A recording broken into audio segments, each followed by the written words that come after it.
Hello, and welcome back to 100% Real with Ruby. Today, I am so excited to have Sarah Bishop on because she is a wealth of knowledge when it comes to stress, biofeedback, and the stuff that really makes us this fat burning machine when it's not even about burning fat. It's about building our bodies. And in the process, we are losing fat, we are building muscle, and we are getting a better body composition. Because a calorie deficit, yeah, we know it's the king for weight loss. Duh, thanks, Karen. But like, there is so much more under the surface. And if you don't pay attention to all of these markers under the surface, you're going to be digging yourself a deeper hole. You're going to be feeling like shit. And she made an amazing post not that long ago about, yeah, okay, cool, we can fuel ourselves for exercise and stuff. But if you're a mom, if you're running around with kids, if you have a busy job, you still need to fuel your lifestyle too. Like, it's not just you need to earn your food for exercise. And biofeedback, which is when I ask my girls for what's their energy like. Are they hungry after they eat within like 30 minutes? What's their sex drive like? Are you actually mindfully eating your food? Because how you eat your food determines how it's assimilated, how it's then, when I say assimilated, as I said, what it means is your body being able to use that to then do all of its daily processes. So I'm going to let Sarah take it away because we both have kind of like the same background of learning the hard way of pushing fat loss, pushing less calories, trying to do more.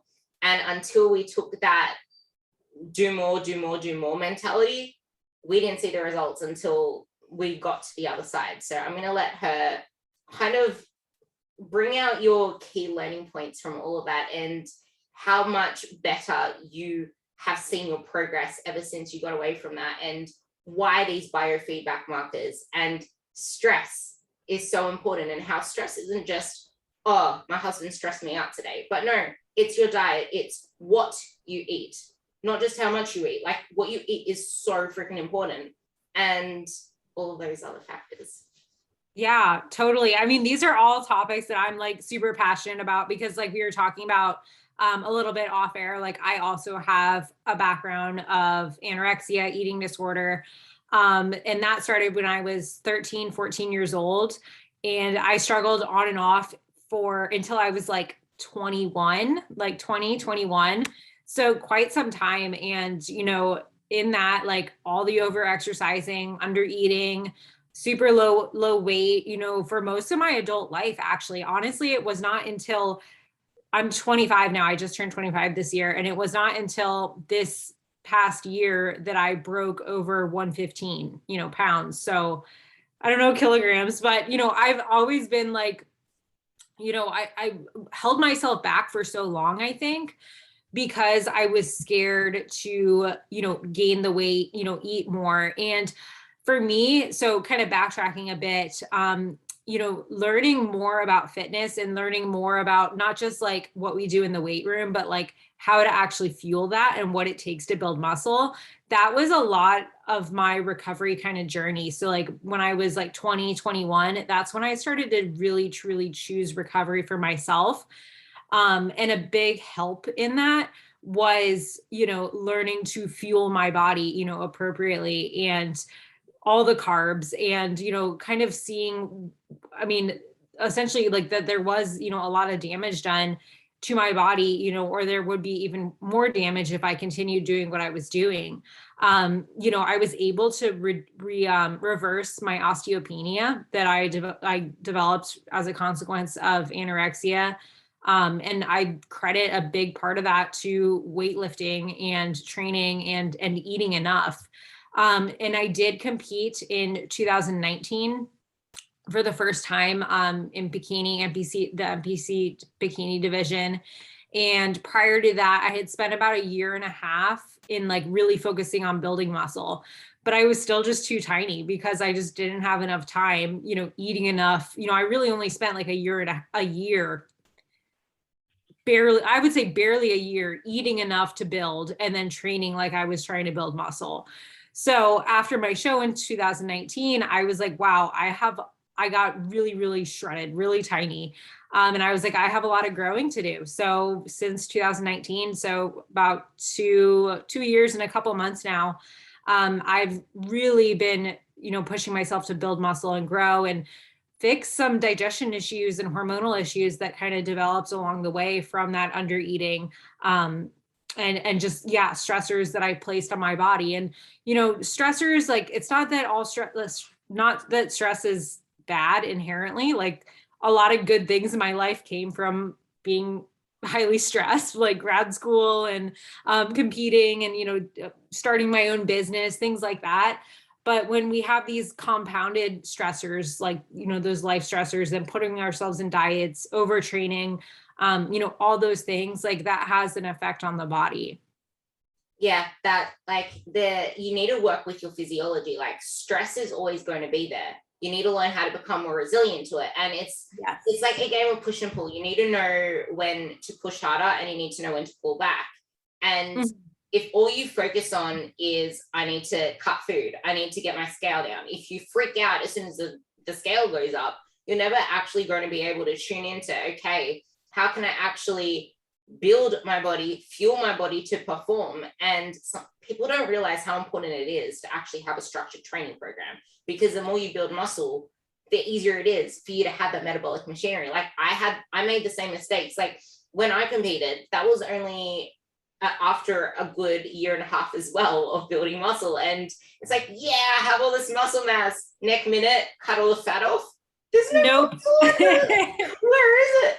It's because it takes time. And yeah, I mean, so when I first got into resistance training, I was still doing like a lot of like junk volume. I don't know if that was part of your story at all, but yeah. And like, eventually, like, I did get a coach and worked with a coach for about, like I said, like 1 year, like 10 months, prior to competing, but still that's not enough time, truly. And prior to that, I was like just piecing together, workouts. Like, I had actually, this was something an old coach gave me: 10 sets of 10 on squats, barbell squats. That was one leg day, like just one exercise, like so much junk. It's like, you need to be able to place those pieces together. I was the exact same. Like, I was training, I actually hated taking my 7th day off, but it's like, no, I need 6 days.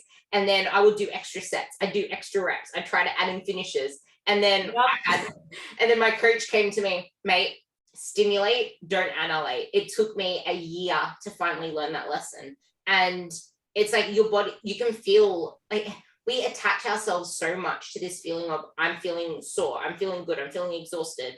And then we can't let go of it because it's serving us in some way. It's like, no, this is keeping my body where it is right now. If I let go of it, I might get fat. I'll lose my muscle, I'll lose my gains. It's like, you need to let go of the identity of a dieter. You need to let go of this identity, these beliefs you have, in order to move forward, because that was my fear. I'm just going to gain more fat. I'm just going to lose my gains. If I take this rest day, if I don't do extra here, I'm not going to be making progress. Yeah. And I think, so for me, like, what really helps with that, because I used to be 6 days a week. And I think I started to realize that if I really was as beast mode and hardcore in the gym as I said I was, I really couldn't be all that if I wasn't resting in between sessions. So I started, like, when I started getting away from the 6 days straight, I started with doing like 3 days on, 1 day off. So like every third day I was taking a rest day. And I was like, holy shit, like, wow, like, I'm so much better, after that rest day than I was, going 6 days straight. So yeah, that was like, I mean, and now I train less than that. So it's just very, like, you have to do it though, to kind of see it for yourself. And that's why I'm glad we're having this conversation, because I think more women especially can like learn from us, hopefully, or something clicks, that it's like, okay, maybe I shouldn't be, doing the 6 days a week on the Stairmaster and then, eating, 1,300 calories or whatever. Yeah, and a rest day doesn't mean you're going to go on a Stairmaster. A rest day doesn't mean you're going to go do some HIIT session. Like, a rest day means, like, fucking rest your body, mate. It's like, you need to rest. But I'm laughing because that was also me. Like, it would be like, oh, it's my rest day, but I'm going to go do hot yoga, or I'm going to, go on a 5-mile walk. Yeah. Yeah, that was kind of me as well. It's like, yeah, rest day does mean you can get out and get your steps in. Like, that's me. Like, get your steps in a rest day, but don't do something that's going to stress your body out more. And I want to have more of these conversations because I'm hoping people can relate, but don't just see it as, okay, we're kind of like, there's these two fit chicks talking about this stuff. No, it's the same thing. If you are over fat, if you are carrying a lot of stored energy, aka fat, it is the same thing, because you are putting yourself through starvation. Pretty much, it's controlled starvation. Your body is resilient. It is able to bounce back, but you don't let it do that. So you're keeping it in this starved state, which is, it's starved of nutrients. You might be eating a calorie deficit on paper, but your cells are in a surplus. They're not using the energy. They're not able to process the energy. If your cells are stressed out, how the hell do you expect them to do the fat burning, to do the carb burning, to then build muscle? And I remember I was the same. Like, it was powerlifting that saved me, because my powerlifting gym didn't have any cardio machines. So I wasn't able to do, like, they just had a bike and there was no way I was going on that bike. So I'm like, can't do my walking now. And I used to do like 2 hours of 2 hours of training and then 1 hour of friggin' walking until I got into powerlifting. And then it's like, no, it's like a 45-minute session. And then I just walked outside for my steps. It was a complete shift. And that's when I started to see progress. That's when I started to see my body actually transform and build an ass. But these, like, you don't actually learn until you're left with nothing. Like, one of my girls, for the first time, she's been with me for a few months, she goes to me yesterday, oh my God, I'm not exhausted at the end of this week. This is a weird feeling. I'm like, thank you for listening. Because on that rest day, she didn't go and do a class at the gym. She didn't add in extra Tabatas at the end of her sessions. She actually focused on eating more food. And even though she went over on one of the days by 600 calories, I told her, this is actually what we want. And by getting that feedback, she was able to continue fueling her body. And now we can actually start to see the changes. People don't realize you need to earn your fat loss phase. So I guess this is where I really want you to talk about why it is so important to earn your fat loss phases and what it means to earn a fat loss phase.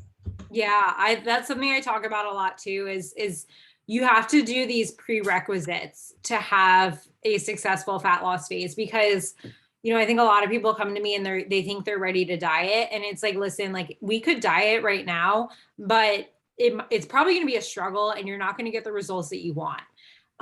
So, what I mean when I say prerequisites, a lot of it is, it's getting your body right, in a good place to start a fat loss phase, but also getting your mind right and getting your habits in place. So, metabolically, hormonally, we have to make sure we're in a good spot. You can't start a diet, even if you're maintaining your weight at 1,500 calories, to start off a diet, we're going to have to go to probably like 1,100, 1,200 calories. And then you're eventually going to stall, and we're going to have to keep going lower. And then we're at 1,000 calories and you're like, okay, great. That's not healthy. It's not sustainable. And the fat loss it won't be as, easy, quote unquote, as it could be if we spent the time, building up your metabolism, up regulating your hormones, and putting time in the gym, kind of like Ruby and I were saying before. I think a big prerequisite to fat loss is, kind of spending some time trying to develop some muscle mass, because muscle is like, it's very metabolically active tissue. So what I mean by that is, like, it's expensive for your body to maintain, and that currency is calories. So, and it's also expensive to build, and you have to have calories in, above, your maintenance by a little bit, to, tell your body that, hey, we actually do want to add this muscle tissue. It's something we want to do, and we want to devote resources to it. But, like, I think so many people, like, they just want to, diet and get toned. They just want to get toned, that's all they want, or they just want to lift and get toned. And you have to realize that look that you want has a lot more muscle than I think people realize. So, spending time out of a deficit, spending time building muscle, and then spending time building, good habits. Like I was just talking to a client today who was, just saying how much easier this fat loss phase was than previous ones. And yes, like part of that was, metabolically, she's in a better spot. But also we spent like 8 months just really focusing on, lifestyle habits. Like what happens if, the kids get off, from school early and, you didn't meal prep and they have, basketball practice, and how do we still make it work? And, just dealing with things when like life gets messy, like life is not perfect. It's stressful, like we started talking about. So what tools do you have like in your just daily routine, that are going to help you, handle those stressors? So I think those are some of the things that you want to think about. Like, how is your relationship with food? Like, are you scared? Like, do you still have this good food, bad food mentality? Or are you someone that maybe your diet quality is like a lot of packaged foods, like a lot of like just macro friendly concoctions, and maybe we need to work on, eating some fruits and veggies. Everyone is different, but having that lifestyle down, and people like, they're like maintenance, like I don't want to maintain, like I always want to be doing. And it's like, well, no, for a lot of you, maintenance is where the magic is going to happen. I mean, I can't tell you so many people, like just you drop so much inflammation just from, eating a balanced diet and drinking your water and not being a stress ball. A lot of physique changes can actually happen just from doing that.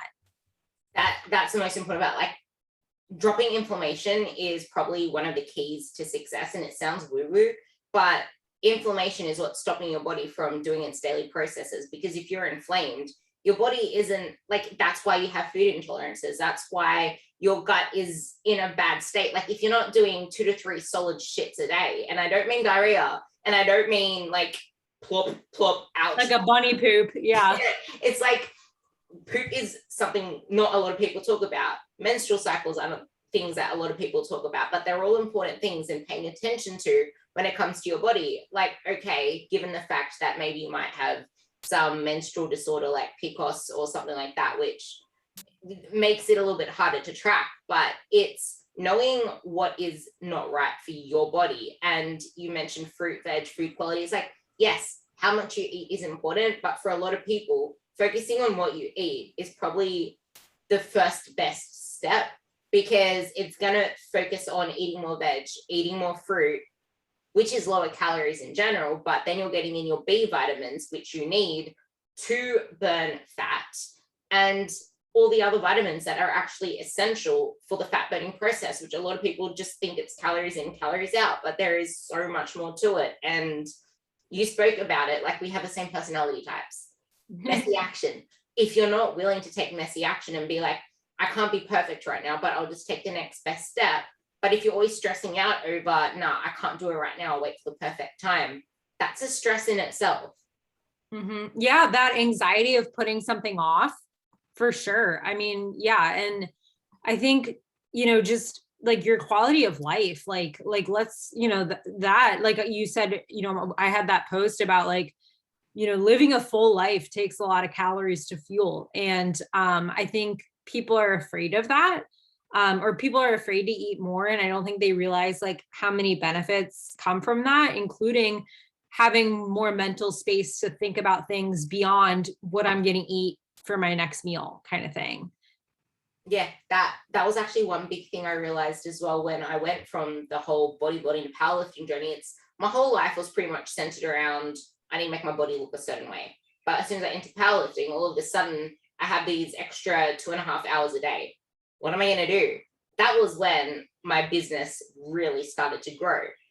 There's so much more to life than just chasing this perfect body, this perfect number on the scale. And I really want to touch on the biofeedback you mentioned, because it's like you can push your body, you can tell it to shut up, you can scream and shout and be like, nah, I'm doing this my way. I don't care if my body's doing this. I don't care if my digestion's that, because I just want this body. Like there is a time when that's all going to pay off. And then if you don't address that now, that's going to lead to that halt. And if you don't work on optimizing digestion and those biofeedback markers, what next? Yeah. I mean, So biofeedback is like, it sounds so fancy, but it's your body just talking to you. Like we're all of us, even my dog right here, my cat on the bed, like we're all getting biofeedback all the time. And just so many people just don't listen to it. And I think one is that we're not aware, like we don't know these signs to listen to. We've never been taught. Like you said, we've never been taught necessarily maybe that it's not normal to not poop every day, or whatever the case might be. But then also, like, we just live in a society that's so like fast paced, on to the next, that it's easy to kind of like shut those things off until your body's screaming at you.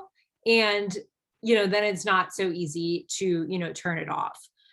So do you want me to go over like biofeedback, like what that is? Yeah, especially the gut health part of it, because that really is the essence of everything. Oh my gosh, the more I learn, so much starts in the gut. Like everything, like that all disease begins in the gut. I mean, it's kind of true in a lot of cases. But yeah, so like, biofeedback being like, we'll just start with digestion. I mean, how, are you, like you said, are you going to the bathroom every day? Do you have loose stool? Is there food in your stool? Is there, are you having a lot of bloating? Like, mild mild bloating after like a meal, like every once in a while is not, I don't think, something to totally freak out over. Or like, we need to distinguish between feeling full, after a meal versus I'm bloated. But chronic painful bloating is not normal. Like that's your body, that's an inflammation and inflammatory response. It's your body telling you it doesn't like what you fed it, or there's some, overgrowth going on that, no matter what you feed it, it's going to get mad. So these are like really big things that you can't ignore, because if you're not digesting and probably absorbing and assimilating your food, then like you said, you're missing out on so many like micronutrients potentially.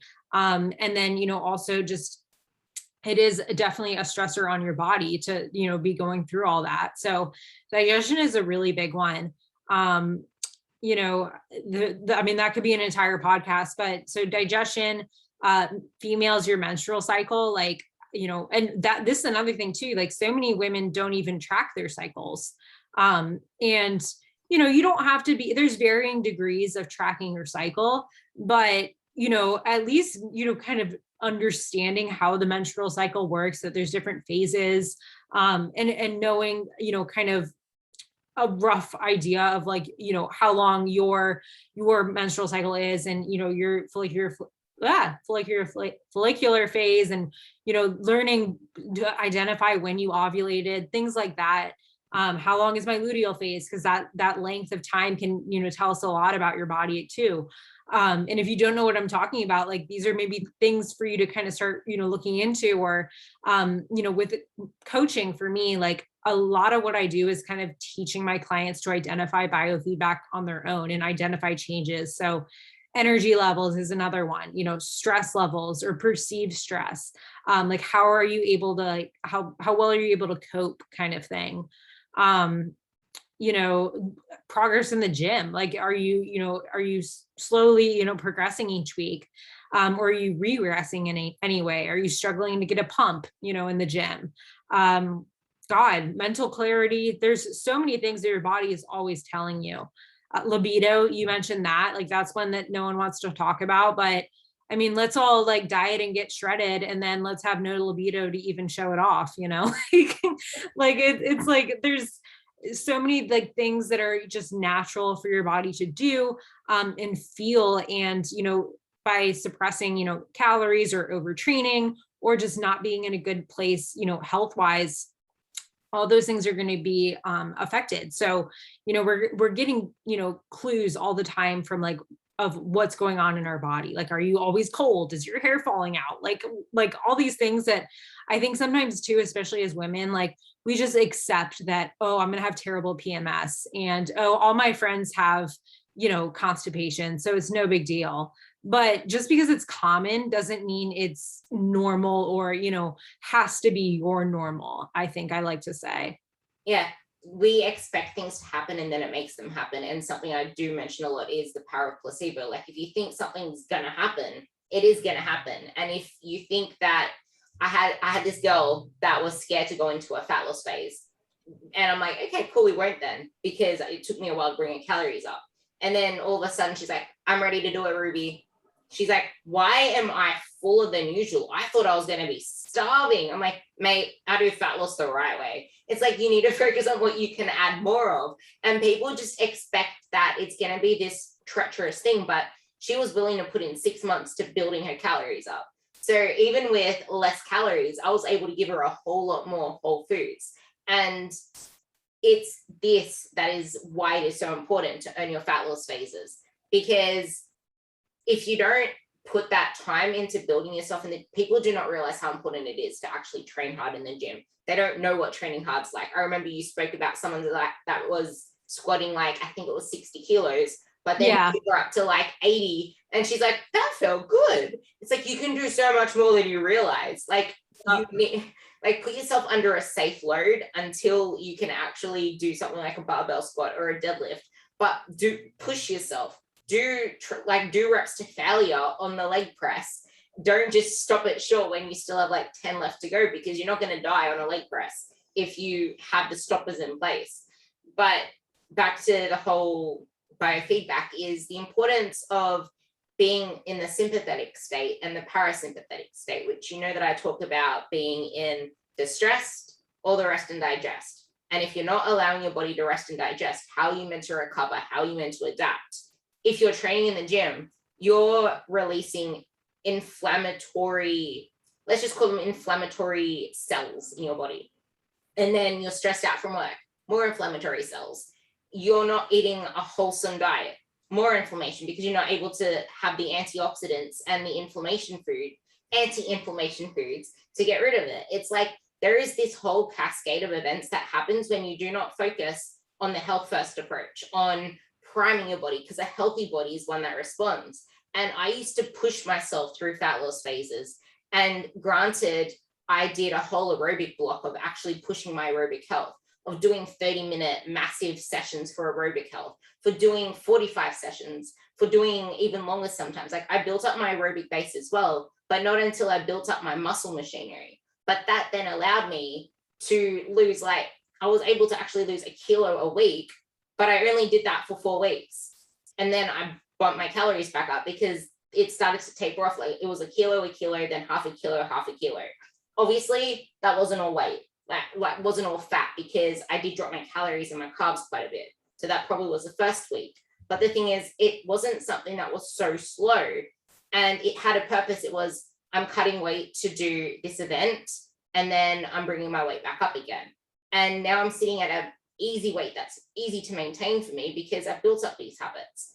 I built up the lifestyle. I can tolerate the fact that I've been in lockdown for 6 months, whereas other people have their face in the freaking pantry. It's, life is going to happen anyway. And until you build up the identity of someone that lives this lifestyle. Yeah. And I think with fat loss phases, like, we don't want to just, like, we want to get in and get out and get the job done. Like, we don't want to have to be like that. I think that is one of the biggest issues I see too, on like the mental side of things. Like, if you don't spend time, like your client, like, she was like, I've had that happen to clients too, like, because of years of spent dieting in a not so smart way and not doing their prereqs, they're nervous to kind of diet like the right way, right? Like with us. But then they get there and they do it and they're like, oh, wow, this is like, you know, I think they're able to trust themselves. Like, they built all these tools, you know, they can handle it, you know, and like, it's just so much smoother from, you know, from all aspects, because I think if you rush into it, you know, I mean, I've done this, you know, when I first started coaching, I would cave, like, I would let people, you know, diet before I really thought they were ready. And sure enough, it ended up being like 5 months, because they were struggle busting to stay adherent, you know, like, they couldn't be consistent. And it's like, well, I should have listened to my guns as a coach, you know, and put my foot down. And, you know, it's something I've learned the hard way. And now I just tell people, like, no, like, I won't diet you yet, or you have to at least, you know, work with me for a month before, you know, we kind of, you know, go for that goal. So I know it's like, it's frustrating to hear. But it's really because we just wanting to set you up for just that get in, get out, get the t-shirt kind of thing, you know, with your fat loss phase. There are too many people that have, like, you ask them when's the last time you didn't diet, and they don't, well, they're like, well, I haven't actually been on my diet for this long. I'm like, that's not the question I asked. When's the last time you weren't on a diet? It's like, yeah, just because you're not following a certain freaking 12-week challenge doesn't mean that you weren't on a diet. Like, you were still freaking in the mindset of, I don't like the way my body is. It's like, you're not intentionally trying to build your body. You're either in a dieting mindset or focusing on building your body for a better body. And that includes maintenance. Like, the reason I had this brain explosion, like however long ago it was because I just finished a Canva that said it's maintenance is progress, but people always think that if they're not chasing fat loss, they're a failure. But that's the thing. It's not the case. And I was there, Sarah was there, and a lot of people are nervous. I loved this part that you went into, so you can go into it more, because people are so nervous to diet the right way. They think as soon as they stop doing more, they're going to immediately gain the weight. Like, I am so blessed and grateful that I have one client that I've never really talked about, because she just trusts me to oblivion because she's seen my journey. But she was doing all of these extra sessions. She was doing kickboxing. When I told her to stop kickboxing because her body was so stressed out, she had a freak out. I'm like, no, you're going to do kickboxing once a fortnight because you love it. But you told me that now you love rock climbing. Yeah, okay, maybe it's not as intense, but let's do rock climbing once a fortnight and then bring in the kickboxing for the next fortnight. And in all of that, when she was going away for holidays and stuff, she's like, I'm going away for a week. Can you give me some sessions to do on the weekend so that I can do something? Like, no, you're not training at all for the next 4 days. Your body isn't going to die. You're not going to put on fat just from having a rest day. She's like, holy fuck, Ruby. And I'm like, what? You just literally said what was on my mind. I thought I was going to get fat from doing nothing. It's like, people think that as soon as they stop doing something, their body's just going to start storing fat. It's not sexy to hear. It's not what people are talking about, but you need to get in and get out. Like, you're not supposed to live your life in a fat loss phase. Like, what living is that? Why are we deduced down into people that just need to lose fat all the time? It seems so stupid when you think about it. But when you're in that emotional state of, I hate how my body is, and think of all these things that you want. I want to be leaner. I want to have a nicer body. I want this. I want to be more accepted. I want to be more loved. I want to be more confident. But out of all these things that you just said you want, the only thing that you really care about is the fact that you want to lose weight. It's like, how about all these other things? How else can we get all these other things and diet you the right way so that you can have all of those other things and a better body instead of a tired, exhausted, depleted body?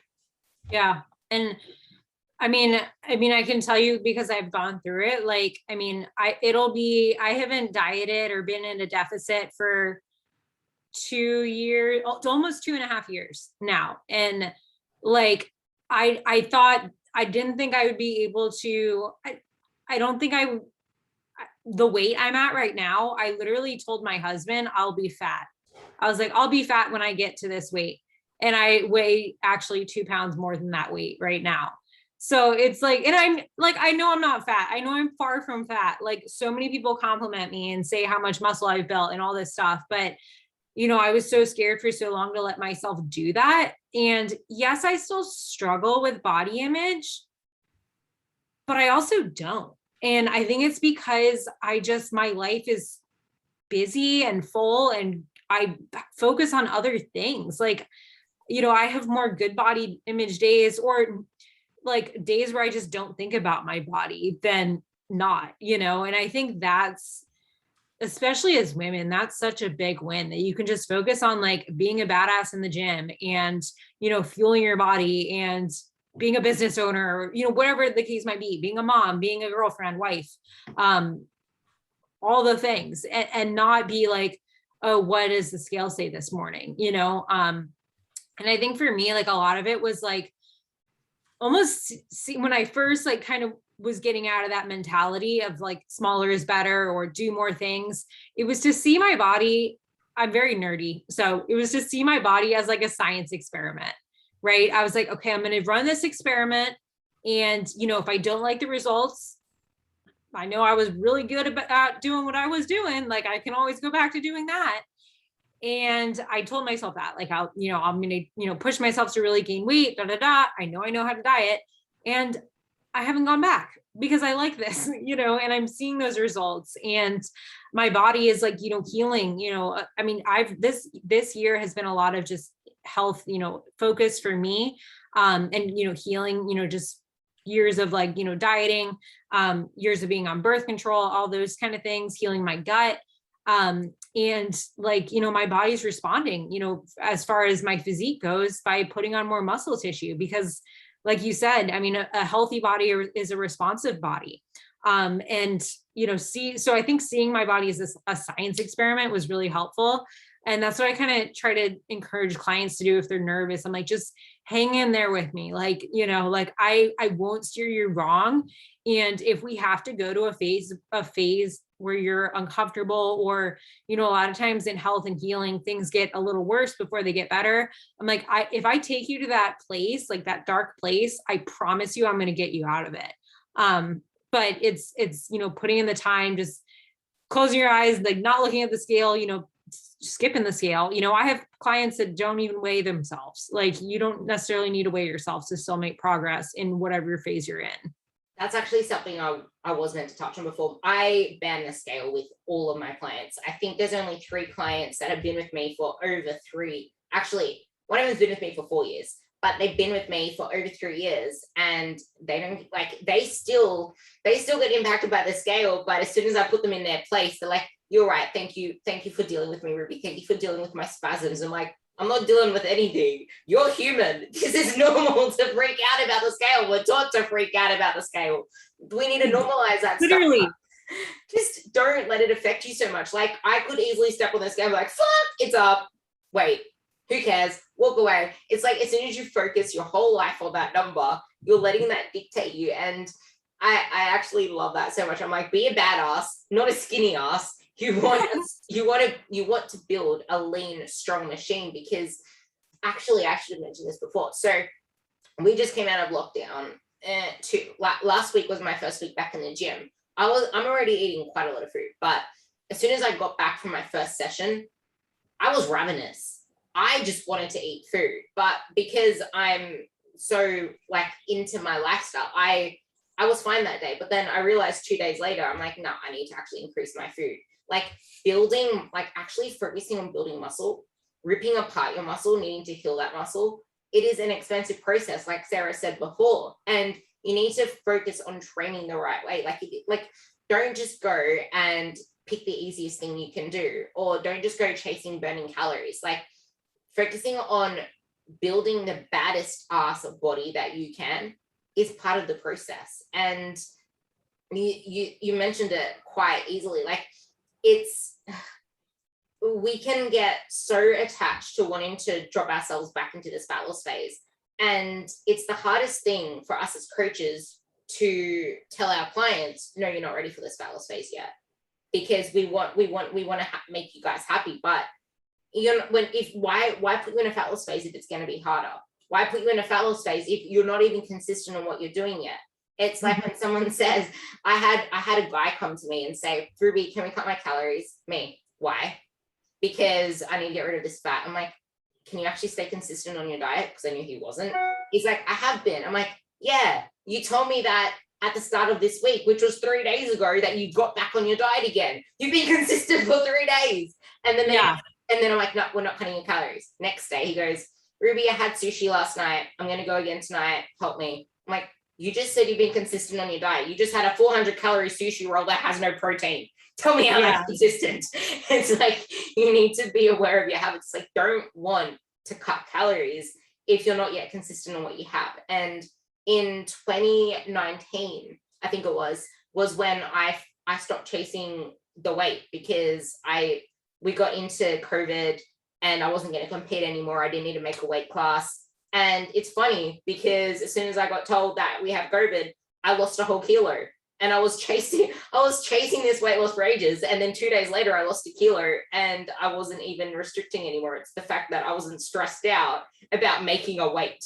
It was crazy. And I'm actually even lighter now because I'm not caring about so much of that shit of stressing my body. Because when you're training for something, like, this is not just me training for like powerlifting or training for bodybuilding. This is anyone trying to get to a goal. It's like when all you care about is that goal, you're making the process harder. Your body is under this, what a perfect segue into sympathetic state. Your body is under such a stress state that it's not able to do what it needs to do. You're making the process harder for yourself by focusing on just that end goal. You need to stop focusing on just that end goal if you want to actually start seeing progress. So why, you can tell us why it's so important to stop focusing on just that end goal, which is pretty much what you mentioned before. But yeah, I mean, if you do the work, it will happen. Like if you are getting stronger in the gym, if you are, eating, your protein and, eating your carbs and, getting all those micronutrients, if you're putting in the work, if you're being consistent, if you're sleeping, if you're having good digestion, like it will come, it really will come in, but you have to, focusing on the process, and getting excited about the process. Like the gym, like, the days that you're there, like it should be, all out, give it your all, push it, like I think that's my biggest advice to women is push yourself harder, not by doing, not by going to the gym more days, but by being more intentional when you are there. I think that's, really important, but it will come. Like you're literally with these habits, you're telling your body to change in a positive way.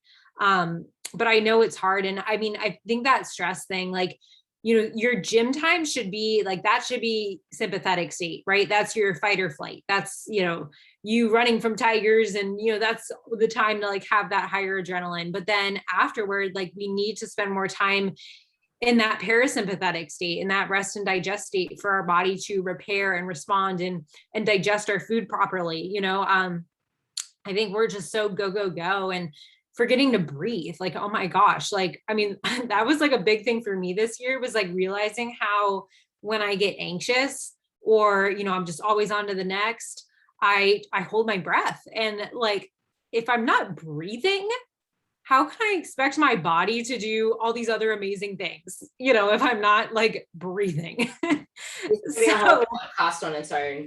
I actually talk a lot about breath, because what do we do when we breathe? We bring in oxygen. And what do we need oxygen for? When you hear people say that you oxidize more fats, girls, you're oxidizing more fats. Do you know what that is? That's oxygen. Like you need oxygen in your body. And not only breathing for life, but people don't know how to breathe when they're training. They don't know how to breathe and brace. And this is the important part, because you need to beast mode the gym, but you also need to beast mode your recovery, or least mode. You need the least mode and the beast mode. Without that, you're just going to be living in a sympathetic state. Your heart rate's going to be high the whole day. Like my resting heart rate is like friggin' 40, 35. It's like, if you're in such a place where your body is just in this adrenaline fueled state, you're not giving your body the ability to process foods, to digest, and to give you the good biofeedback. Like, here's another thing. People say they feel fine, but they don't know how fine feels until they actually feel good. It's like, you don't know what a good night's sleep feels like until you've actually had one. It's that whole process thing. I want to talk about that as well, but I also want to bring in a little bit more on the birth control stuff, because the thing is, there are so many people on birth control. Your body isn't able to do its normal biofeedback signals, its menstrual cycle signals. Like having artificial hormones in your body impacts so much of what we just spoke about. So it's important to also have that balance to know, okay, so this is what this is doing to my body and how it can impact me. Yeah. So for me, I never like to demonize like birth control, because I think there is a time and a place, but I think I wish, so I went on it when I was 17 because I didn't want to get pregnant. Right. And I wish I was taught some of the side effects, downstream on all systems of my body, especially if I was basically anorexic at the time. And I wish I realized that not having a normal biological, or normal menstrual cycle, like just my own body, ovulating, and really because of my history, I had one period, then I developed an eating disorder. And then a couple of years later, I went on the birth control pill. So for me, like, you know, when you look at, you know, the birth control pill or, you know, hormonal contraceptives, you have to look at your history.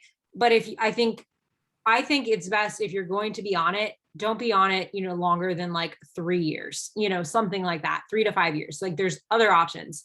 But yeah, I mean, like for me, like not having that ovulatory menstrual cycle, like that impacts things like, you know, your thyroid, you know, your, you know, digestion, your ability to build muscle, like, your, you know, potentially your bone health. Like, so it is, you know, it is something I think I wish there was just more education on, and more like, you know, conversations again about like understanding your menstrual cycle and what it even is, and that a pill bleed isn't, you know, a real bleed or real, you know, it's not a period, right? It's not a real period. It's a withdrawal bleed. And, you know, everything has an effect, like, you know, side effect, intended effect. So yeah, I don't know where else you want me to go with that. But for me, like I went off the pill in 2020. Yeah, 20. So last year, 2020, after being on it for 6-ish years. And yeah, like, I mean, it's hard to say. It's hard to say because again, I was under eating, overtraining for so long. But this past year, man, like I've put on so much muscle mass comparatively to previous years. And there's a lot of factors with that. But I'm also, and I got my cycle back, you know, this year. I got it back in June, you know, which, you know, again, with my history is a pretty big deal. And now I'm like, I'm a real girl again, you know, I got 5 in a row. So like my body is like producing these hormones, you know, on its own now, and which is really cool. And my digestion has improved along with it. And like, you know, we said like those internal markers, as they're improving, so is my body composition. So yeah, That's actually the perfect path to go down, because you're meant, like, think about it this way: birth control means your hormones aren't your own. That you're not having the regular bleed, you're not having those normal, like, you're not having the normal fluctuations in your hormones. And the best part about what you said was now you're actually building more muscle. And yes, you mentioned there were other factors in that, but that's the thing, like, you might not be taking birth control, but you're birth controlling yourself by overtraining, by under exercising. Like, you're impacting your own hormones without a friggin' birth control pill. That's kind of what I was hoping we'd get out of this, which we did. And all those factors that you mentioned, like, she wasn't able to build muscle properly, she wasn't able to have a successful fat loss phase. Well, it's like she's not even aiming for fat loss, and her body composition is improving, her digestion's improving. Like, I went through the exact same thing because I overtrained. I was doing deadlifts, heavy deadlifts, 4 to 5 times a week, plus a HIIT session, because I was training 6 times a week. This was when I first, like, halfway through my powerlifting journey. And that was the time I hated my body the most. My midsection was gaining fat. I was hardly eating. I was trying to do more. I was trying to, like, friggin' do more in my conditioning session, because I hated my body that much back then. But it's like, that's what was holding me back. I was birth controlling myself pretty much by you're inflamed, like you're stressed. I mean, like, it's kind of like, you know, it's kind of like, you know, so you're stressed and your body's like, yeah, no more, we're not going to have a menstrual cycle. And then in a way, indirectly, not having a menstrual cycle, not ovulating, is a stress on your body. You know, it's something, you know, it's your body not, you know, operating as it really, you know, is designed to. And I think this is the perfect place to sum it all up too, because it's like, yeah, okay, cool, I was hardly eating that much then, but if you saw my training, I was in a calorie deficit on paper, mate. Like, if I showed you what I was eating, which I tracked everything because I love tracking my food. I tracked everything. I was on 1,300 calories a day average. I was training my ass off 5 days a week with weights, heavy weights, compound squats, deadlifts, all that kind of stuff, bench, like a powerlifter. And then I had my hypertrophy session. I did my conditioning. I did my walking. I got my usual steps. Like, I was doing all the things. I'm doing all the things, but I'm not losing weight. Like, we hear this all the time. I'm smashing my sessions. I'm training hard. I'm doing my cardio. I'm hardly eating any food. I didn't even have hunger then. I was just eating because I love food. That's the thing. Like, it even impacts your appetite. And if you don't pay attention to these biofeedback markers, you're going to have a shitty system. You're going to hate your body even more because you feel like, I know this because my girls experienced the exact same body, just like their body thoughts came back when we went into COVID. They couldn't control their food as much. They couldn't control the gym as much. They became more picky about their body. It's like, yeah, when you lose control over things that you have control over, you start to obsess over your body more. That's normal. Just try not to focus on it. But it's like, as soon as you start paying attention to all of these signals and I was scared of, okay, I need to cut down my activity. I need to eat more carbs. Like, that scared me. So it took me a really long time. And that was actually the breaking point with my coach, where my coach, you know, Luke Lehman, that's when I started working with Luke Lehman, and he's like, you need to eat 300 grams of carbs. Nah, I'll go to 200. I was on 160. He's like, okay. And then I'm like, I gained a kilo. And he's like, stop focusing on your fucking weight. Like, he's that tough love person. I'm like, but he's like, now go to 250. I'm like, okay, boss, 250 it was. And like, over time, my body composition just transformed because I was giving my body the fuel it needed to do the activity. So now my body wasn't so inflamed. And that's the important part. Like, we hear it all the time. You were doing all the things but not losing weight. So I guess I'll let you kind of sum it all up in a little bubble with everything and anything that you want to add in about the stress, the why it is so important to earn your fat loss phases, and then anything else that you want me to include in the show notes outside of your Instagram. Yeah. So I think it's this idea that, oh my gosh, I'm doing everything right and I'm not getting the results that I want. Maybe we need to rethink as a whole what is right. And I think that's kind of maybe the take home message from today, that, you know, that internal health is so, so important. And, you know, go hard or go home, like, should also apply to your rest days. And honestly, that was how I kind of helped trick myself into getting better about that kind of stuff. Like, this is hardcore for me. Resting is hardcore. Eating enough is hardcore. You know, taking time out of a deficit is hardcore. Taking my recovery, like breathing and all that seriously, that is hardcore for me. So yeah, I think that's a good place to end it. Instagram, yeah, is a good place to contact me. At Sarah Ford Bishop is my handle. I do have my own podcast, Unfiltered Fitness Radio, and then I'm a co-host of another podcast called Unnamed and Untamed, with my friends Sonia and Meredith. So all that's in my Instagram, like, bio thing. So yeah, thank you so much for having me on, Ruby. I feel like the whole time I'm like nodding, like, yes, like, because we relate on so many things, like personally, and then as coaches as well. Yeah, that's why I had to have you on. We are such on the same wavelength, and we've been through the same stuff. So we've experienced it firsthand, and we are here to tell you not to do the same dumb shit that we did. Because like, I've been doing this for 7 years. You've probably been doing it for about the same. So it's like, we have been doing this for years. You guys don't want to be in the same place where you are now, 10 years from now, being, oh, I wish I actually listened to this coach that I had 10 years ago, but then I went with this coach and then this coach and then this coach, and I'm still stuck where I am because I just keep looking for the next best thing. But thank you so much for coming on, and I cannot wait to share this up and have probably another chat with you very soon. So thank you.